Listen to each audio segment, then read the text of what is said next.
हरे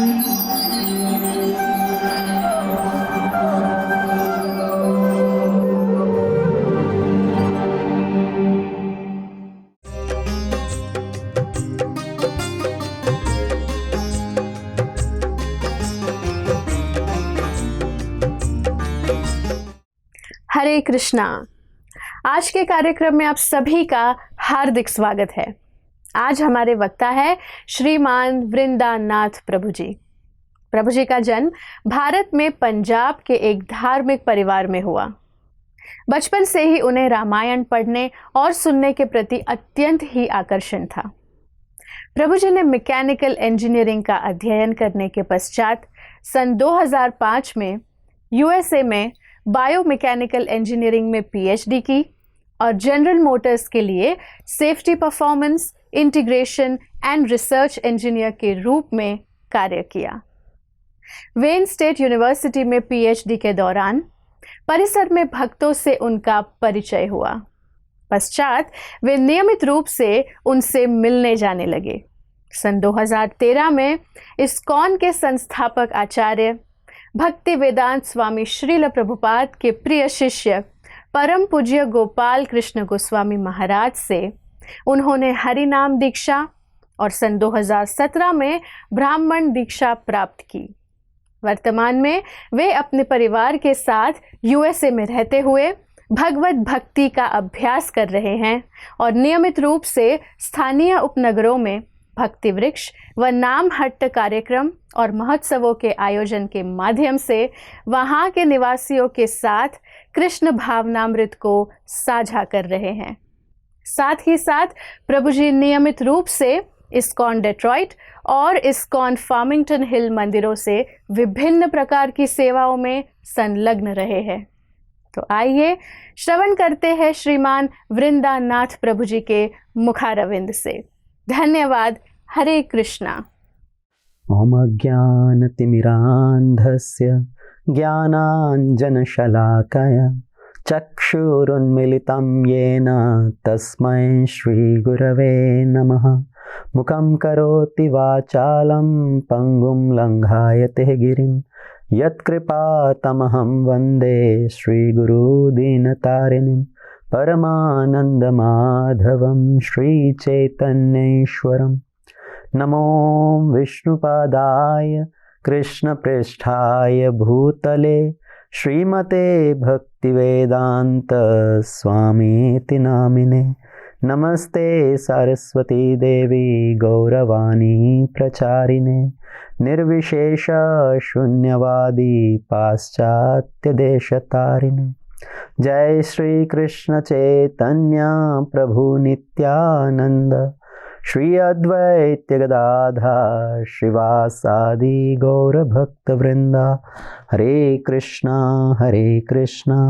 कृष्ण कृष्ण हरे हरे, हरे राम राम राम हरे हरे। रामं रामानुजं सीतां भरतं भरतनुजं सुग्रीवं वायुसूनुश्च प्रणमामि पुनः पुनः। उद्भवस्थितिसंहारकारिणीं क्लेशहारिणीं सर्वश्रेयस्करीं सीतां नतोऽहं रामवल्लभाम्। जनकसुता जगजननी जानकी अतिशय प्रिय करुणा निधान की। ताके जुगपद कमल मनावहु जासु कृपा निर्मल मति पावहु। सिया राम मैं सब जग जानी करूं प्रणाम जोरी जुग पानी। श्री सीताराम की जय। आप सभी का स्वागत है हमारे सीता नवमी के विशेष कार्यक्रम में, जहाँ पर हम वर्णन कर रहे थे सीता देवी जी के गुणों का, उनकी लीलाओं का और उनसे हमें क्या शिक्षाएं प्राप्त होती हैं। तो गत दिवस में हमने श्रवण किया सीता देवी जी का प्राकट्य कैसे हुआ और उनके अंदर क्या क्या गुण हैं। सुंदरता, बल, मर्यादा, शील, तप, त्याग, ज्ञान और पतिव्रता, पवित्रता की भावना, तो ये सब गुण उनके अंदर सम्मिलित हैं।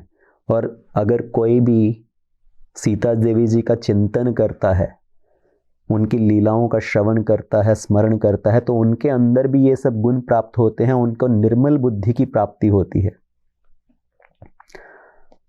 तो हमने श्रवण किया सीता देवी जी का प्राकट्य, कैसे उन्होंने बड़े ही आसानी से वो शिव धनुष को उठाकर अपने बल का प्रदर्शन किया, कैसे उनका राम जी के साथ विवाह हुआ, और जब वो अयोध्या में आई तो कैकेयी जी कैसे प्रसन्न होकर उन्होंने अपना कनक भवन सीता जी को उपहार में दिया। और जब राम जी को वनवास मिला तो सीता देवी जी ने भी भगवान राम के साथ वन में जाने के लिए प्रार्थना की कि आपके बिना मैं इस राज्य में अकेले, इस भवन में अकेले कैसे रह सकती हूँ, कैसे मैं आपकी अनुपस्थिति में सब ऐश्वर्य का भोग कर सकती हूँ। जहाँ पर आप हैं तो मुझे वहीं पर रहकर आपकी सेवा करनी है। और फिर उनके अंदर जो दया की भावना, कृपा की भावना, जयंत ने उनके प्रति इतना अपराध किया फिर भी वो उसको क्षमा करना चाहती थी। तो आगे की लीलाओं में हम सुनते हैं कि सीता जी के अंदर भी कितना ज्ञान है और कैसे भगवान राम जी को भी वो एक तरह से संबोधित करते हुए कह रही हैं कि आपने ये इतना बड़ा प्रण लिया, आपको एक बार मुझसे भी विचार विमर्श कर लेना चाहिए था। तो ये लीला कैसे हुई, जब भगवान राम चित्रकूट से आगे बढ़े दंडक वन में जाने के लिए, तो जब अत्रि अनुसुईया जी के आश्रम से चलने के बाद वो दंडक वन में जा रहे थे तो राम जी को वन के अंदर एक बहुत बड़ा हड्डियों का ढेर दिखाई दिया। और राम जी ने कुछ ऋषि मुनियों से पूछा कि ये हड्डियों का ढेर किसका है, और वो ऋषिगणों ने कहा कि ये हड्डियों का ढेर ऋषिजनों की हड्डियों का है, ये ब्राह्मणों की हड्डियों का ढेर है। इस दंडक वन में बहुत सारे निशिचर राक्षस विचरण करते हैं, वो साधु महात्माओं को मार कर खा जाते हैं, और ये उन्हीं की हड्डियों का ढेर है। तो राम जी को बड़ा दुख हुआ, साथ ही उनके हृदय में बड़ा क्रोध भी उत्पन्न हुआ कि मेरे रहते हुए मेरे राज्य में ऋषि मुनियों के ऊपर इतना बड़ा आक्रमण हो रहा है। तो उसी समय पर भगवान राम ने अपनी दोनों भुजाओं को ऊपर उठाते हुए एक प्रतिज्ञा ली, निश्चरहीन करु मही भुज उठाए प्रणलीन, सकल मुनिन के आश्रम जाए जाए सुख दीन। तो भगवान ने अपने दोनों हाथों को ऊपर उठाकर एक प्रतिज्ञा ली कि मैं इस पूरी धरती को निशिचरों से विहीन कर दूंगा, सभी असुरों का मैं संहार कर दूंगा। और जब सीता जी ने राम जी के इस वचन को सुना तो उसी समय राम जी को संबोधित करते हुए बड़ी विनम्रता से सीता जी ने क्या कहा कि प्रभु मैं आपको समझाने का प्रयत्न नहीं कर रही हूं, मैं सिर्फ आपको याद दिला रही हूं। आप मर्यादा पुरुषोत्तम हैं, आपका इस धरती पर अवतार क्यों हुआ है, आप क्यों इस धरती पर प्रकट हुए हो, धर्म की स्थापना करने के लिए, अपने चरित्र से दूसरों को सिखाने के लिए। पर अगर किसी के अंदर ये 3 दोष आ जाएं तो उनका जो चरित्र है, उनका जो ख्याति है वो नष्ट हो जाती है। तो ये 3 दोष क्या हैं? पहला दोष असत्य भाषण, अगर कोई असत्य वचन बोलता है, पर मुझे पूरा विश्वास है आप कभी असत्य नहीं बोल सकते। आपने तो अपने पिता के वचन का पालन करने के लिए अपना राज्य छोड़ दिया। रघुकुल रीत सदा चली आई, प्राण जाए पर वचन न जाए। तो आप अपने प्राण दे सकते हैं पर अपने वचन से पीछे नहीं हट सकते, तो आप कभी असत्य नहीं बोल सकते। और दूसरा दोष क्या है? वो है परधारा विमर्शनम, किसी पराई स्त्री के ऊपर गलत दृष्टि डालना। आप वो भी नहीं कर सकते। आप तो हर स्त्री को अपनी माता के समान समझते हो, अपनी माता कौशल्या के समान देखते हो। और तीसरा दोष क्या है? विन वैरेन रौद्रता, बिना किसी से वैर हुए उसके ऊपर क्रोध दिखाना। तो ये जो तीसरा दोष है, मुझे लगता है ये तीसरा दोष आपके अंदर आ गया है। उस निशिचरों के साथ आपकी क्या वैर, आपकी उनसे क्या दुश्मनी कि आपने इतना बड़ा वचन ले लिया, एक प्रतिज्ञा कर ली कि मैं सभी निशिचरों का वध कर दूंगा, पर आपके ऊपर कोई दोष ना लगे। तो इसलिए मैं आपको ये बताने का प्रयत्न कर रही हूं। तो राम जी ने सीता जी की बात सुनी। सीता जी ने कहा मैं आपकी भार्या हूं, मैं आपकी अर्धांगिनी हूं, आपको एक बार मुझसे भी विचार विमर्श कर लेना चाहिए था। तो राम जी ने सीता जी को क्या कहा कि हाँ, अभी तो मैंने प्रण ले लिया, अभी मैं अपने प्रण से पीछे नहीं हट सकता, मैं लक्ष्मण का भी त्याग कर सकता हूं, मैं अपने जीवन का भी त्याग कर सकता हूं, अपि हम जीवितम जहामि, मैं अपने आप की प्राण दे सकता हूं। त्वम सा सीते सा लक्ष्मणा, मैं तुम्हारा और लक्ष्मण का भी त्याग कर सकता हूं। न तु प्रतिज्ञाम संश्रित्याम ब्राह्मण विशेषतम, पर मैं ब्राह्मणों की रक्षा करने के लिए जो संकल्प लिया है, जो मैंने प्रण लिया है, उसको मैं नहीं छोड़ सकता। तो सीता जी ने कहा, आपने जो प्रण लिया है, आपके ऊपर कोई दोष ना लगे, इसलिए मैं आपके उस कार्य में सहायक बनूंगी, मैं रावण के घर जाऊंगी, ताकि आपको एक कारण मिल सके उन सभी राक्षसों के ऊपर क्रोध करने का, उन सभी राक्षसों का संहार करने के लिए। तो सीता जी ने बड़े ही ज्ञान पूर्वक बातों को वहां पर प्रस्तुत किया। राम जी को यहां तक संबोधित करते हुए कह रही है, मैं आपको समझाने का प्रयत्न नहीं कर रही हूं। तो उनको समझा, एक तरह से शास्त्रीय बात भी बता रही हैं, पर बड़ी विनम्रता के साथ। और यहां पर उनका त्याग कि आपके ऊपर दोष ना लगे, इसलिए मैं ये कष्ट उठाऊंगी, मैं रावण के घर जाऊंगी। और उसके बाद ये सब पूरी लीला हुई, जब कैसे रावण ने सीता जी का अपहरण किया और कैसे फिर भगवान ने उन सभी असुरों का संहार किया। तो ये है सीता जी का ज्ञान और उनके त्याग की भावना। और जब रावण उनको अपहरण करके अपने राज्य में लेकर गया लंका में, तो ऐसा नहीं है कि सीता जी रावण के किसी महलों में रही, उसके ऐश्वर्यों को उन्होंने स्वीकार किया। तो सीता जी कैसे रही रावण के राज्य में, लंका के अंदर? वो एक वन के अंदर, एक वाटिका के अंदर, अशोक वाटिका के अंदर रही, एक वृक्ष के नीचे। तो चाहे गर्मी है, चाहे सर्दी है, चाहे बारिश है, एक वृक्ष के नीचे रहकर उन्होंने अपना वो समय गुजारा। और रावण ने उनको बड़े तरह से धमकाने का प्रयत्न किया, डराने का प्रयत्न किया कि वो उनके सब ऐश्वर्यों को स्वीकार करे। पर सीता जी ने कभी भी उनके किसी ऐश्वर्य को स्वीकार नहीं किया। और जब भी रावण अपनी खड़ग से उनको धमकाने का प्रयत्न करता, तो सीता जी एक तिनका उठाकर रावण के सामने कर देती। तो ये तिनका दिखाने का अर्थ क्या है? आचार्यगण बताते हैं कि सीता जी वो तिनका रावण को दिखा रही हैं कि एक दिन तुम्हारी लंका इस तिनके की तरह जलकर भस्म हो जाएगी। जैसे एक तिनका बड़ी सरलता से आग में जल सकता है, तो उसी तरह तुम्हारी ये सोने की लंका जलकर नष्ट हो जाएगी।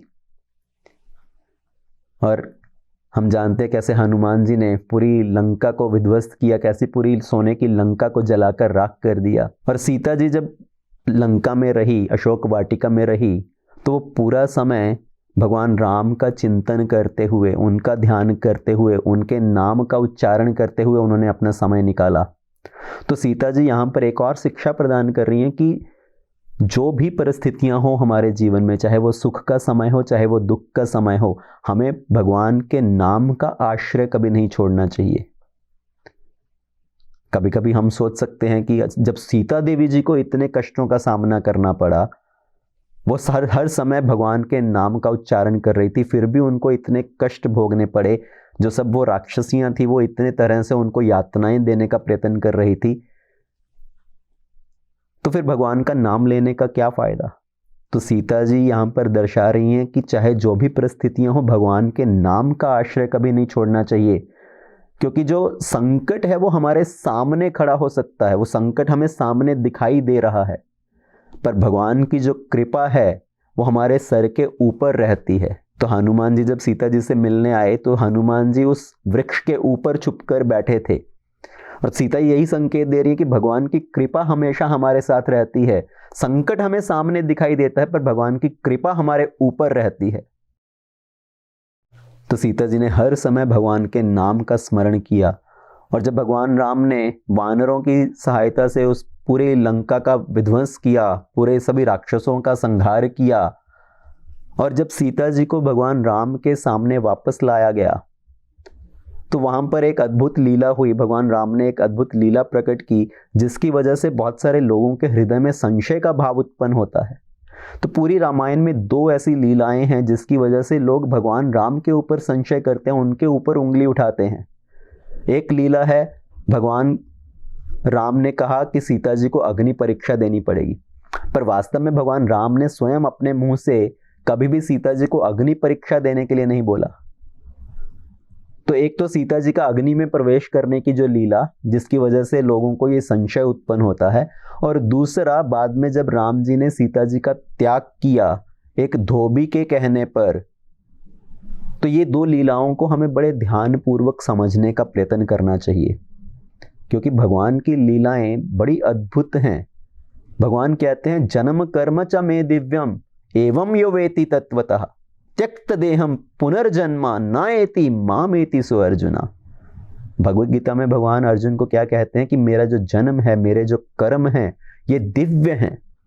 अगर कोई व्यक्ति मेरे जन्म और कर्म को तत्व से समझता है तो उसका पुनर्जन्म नहीं होगा, वो मेरे धाम को प्राप्त करेगा। तो भगवान की लीलाओं को हमें बड़े ध्यानपूर्वक शास्त्रीय प्रमाणों के आधार पर आचार्यों के माध्यम से समझने का प्रयत्न करना चाहिए। कुछ लोग कहते हैं कि ये लीलाएं तो हुई नहीं, ये तो बाद में किसी ने उनको जोड़ दिया, तो वो उसका पूरी तरह से ही खंडन करने का प्रयत्न करते हैं कि अगर हम इसको समझ नहीं पा रहे हैं तो पूरी तरह से इसको नकार दो। तो ये दो लीलाएं क्या हैं? भगवान राम ने क्या सचमुच सीता जी की अग्नि परीक्षा ली? तो वास्तव में हुआ क्या, जब सीता जी को राम जी के पास वापस लाया गया रावण के वध के बाद, तो राम जी ने सीता जी को थोड़ा कठोर वचन बोले।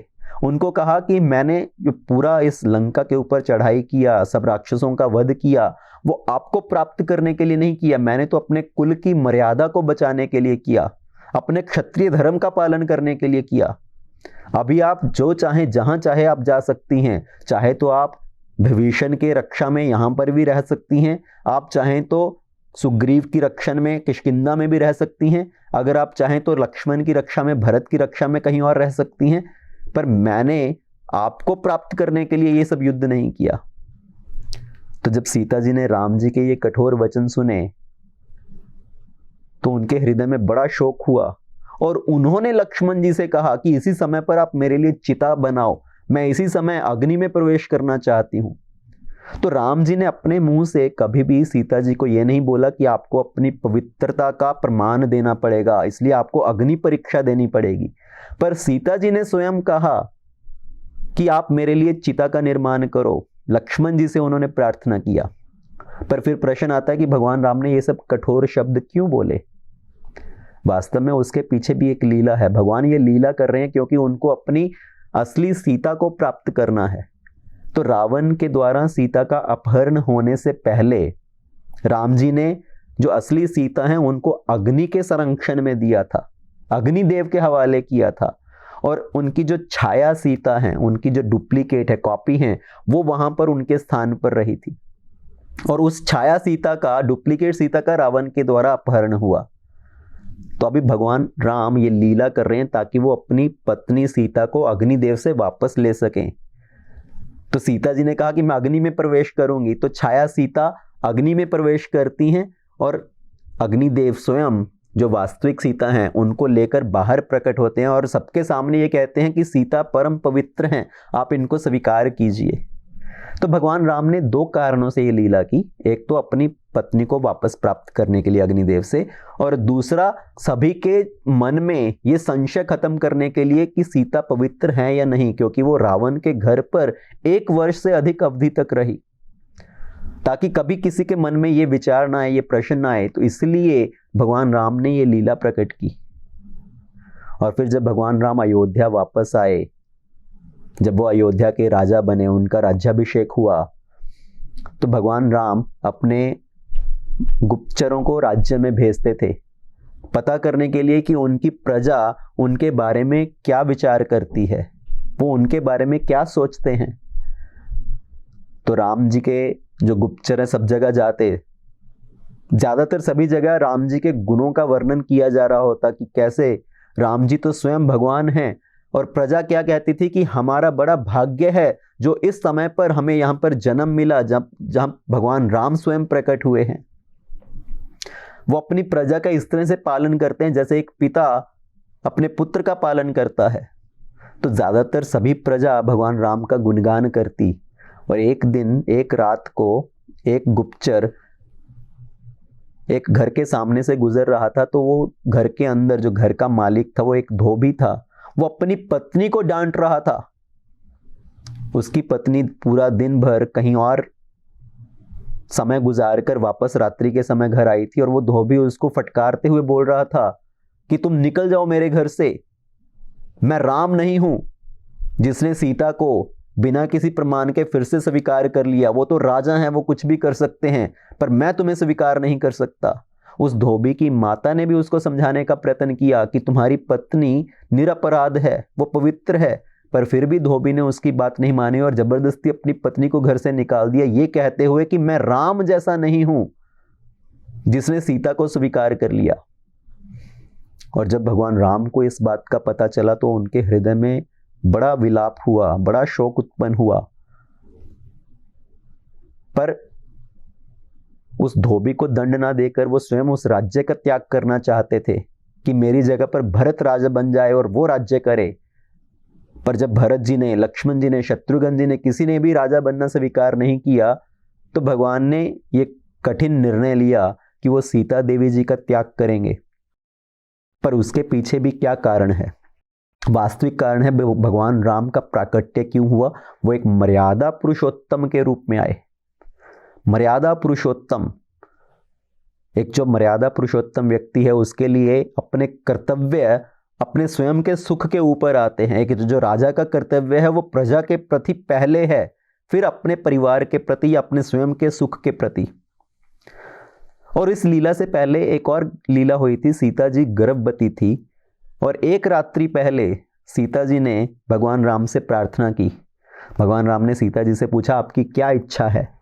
तो सीता जी ने अपनी इच्छा व्यक्त की कि मैं चाहती हूँ कि मैं वन में जाकर साधु मुनियों का दर्शन करूं, उनके साथ कुछ समय गुजारूं।